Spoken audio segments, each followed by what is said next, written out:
জানেন যে সারা বাংলাদেশে হিট ওয়েভ চলতেছে এবং পত্রিকায় আসছে যে বিভিন্ন রাস্তা গলে যাচ্ছে, তার মধ্যে যশোরের অনেক রাস্তা গলে যাচ্ছে।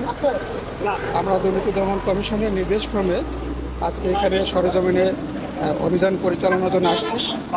আমাদের সাথে নিরপেক্ষ প্রকৌশলী আছে এবং সংশ্লিষ্ট দপ্তরের প্রতিনিধিগণ আছেন। আমরা এখানে যেটা দেখতে পেলাম যে রাস্তা গলে যাচ্ছে, অভিযোগ হলো নিম্নমানের বিটুমিন হয়তো ব্যবহার করা হয়েছে। আমরা আরও কয়েকটা পয়েন্ট পরিদর্শন করব, এরপর আমরা তথ্যপত্র বিশ্লেষণ করে আমরা দুর্নীতি দমন কমিশনে পরবর্তী প্রয়োজনীয় আইনগত ব্যবস্থা গ্রহণের জন্য আমরা প্রতিবেদন দাখিল করব।